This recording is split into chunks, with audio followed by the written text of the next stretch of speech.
चंद्रपूर जिल्ह्यातील गडचांदूर येथील UltraTech cement प्रकल्पाच्या मुख्य गेट समोर कामगारांचे कुटुंबियांसोबत ठिय्या आंदोलन सुरू आहे। अल्ट्राटेक सिमेंट उद्योगात लोडिंग विभागाच्या कामगारांचे गेल्या 8 दिवसांपासून सुधारित मजुरीचे दर आणि अन्य सुविधांसाठी आंदोलन सुरू आहे। हे आंदोलन सुरू असताना कंपनीने या लोडिंग विभागाच्या 265 कामगारांना कामावर न घेता बाहेरून कामगार आणून सिमेंटची लोडिंग सुरू ठेवली आहे। त्यामुळे संतप्त कामगारांनी कुटुंबियासह ठिय्या आंदोलन आरंभले आहे। कंपनी परिसरात पोलिसांचा मोठा बंदोबस्त तैनात असून प्रशासनाने यात दखल देत कामगारांना न्याय द्यावा अशी आंदोलकांची मागणी आहे। दरम्यान यावेळी भाजपा नेते देवराव भोंगळे म्हणाले की कंपनी व्यवस्थापनाने दडपणशाहीचे धोरण अवलंबू नये। आता आम्ही एकदिवसीय आंदोलनाच्या माध्यमातून कंपनीकडे आपले म्हणणे मांडले आहे। कंपनी व्यवस्थापनाने कामगारांच्या मागण्या मान्य न केल्यास तीव्र आंदोलन छेडण्यात येईल असा इशारा त्यांनी यावेळी दिला।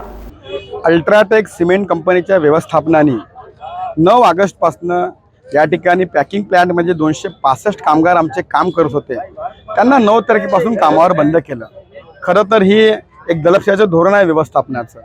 एल&टी सिमेंट कामगार संघटनेच्या माध्यमातून वारंवार या संदर्भात व्यवस्थापनाची चर्चा केल्या, परंतु या ठिकाणच्या व्यवस्थापनाने अडेल तट्टू धोरण अवलंबत या ठिकाणचा जो आमचा कामगार आहे, जो आपला घाम गाडतो, त्या कामगाराची पिळवणूक करण्याचं काम या ठिकाणी व्यवस्थापनाने केलं। 9 तारखेपासून संपूर्ण कामगार त्या ठिकाणी कामावर नाही आहे आणि आज आम्ही स्वातंत्र्याच्या 1 दिवसाआधी या ठिकाणी कामगारांच्या परिवारासहित या ठिकाणी आम्ही अल्ट्राटेक सिमेंट कंपनीसमोर आंदोलन केलं। आम्ही कंपनीचा गेट बंद केला आणि प्रशासनाला फक्त आमची आता सूचना आहे, ही सुरुवात आहे, तुम्ही जर सुधारलात नाही मग मात्र तुम्हाला या ठिकाणी काम करणं अवघड होईल। जिल्ह्याचे पालकमंत्री सुधीरभाऊ मुनगंटीवार यांच्या माध्यमातून साधारणतः परवा एक बैठक होऊन या ठिकाणी व्यवस्थापनाला निर्देश देण्यात येईल।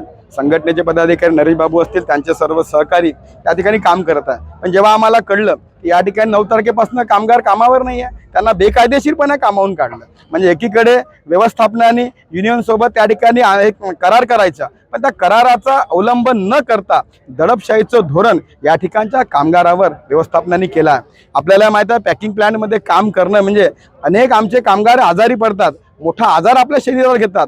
पण या ठिकाणी शेवटी आम्ही म्हणतो की देशाच्या प्रगतीमध्ये उद्योग चालले पाहिजे, पण अशा प्रकारे उद्योग जर मनमार्जीपणानं काम करत असेल तर मात्र या ठिकाणचा कामगार, या ठिकाणचा जो शेतकरी बांधव आहे, ज्यांनी आपल्या जमिनी देऊन या ठिकाणी कंपनी उभारली, आम्ही मात्र त्यांना भीक घालणार नाही। आता आमची व्यवस्थापनाला या ठिकाणी आपल्या माध्यमातून इशारा आहे, तुम्ही सुधरून जा। जर तुम्ही सुधारले नाही तर यानंतर मात्र पुढे एक मोठा संघर्ष या ठिकाणी झाल्याशिवाय राहणार नाही।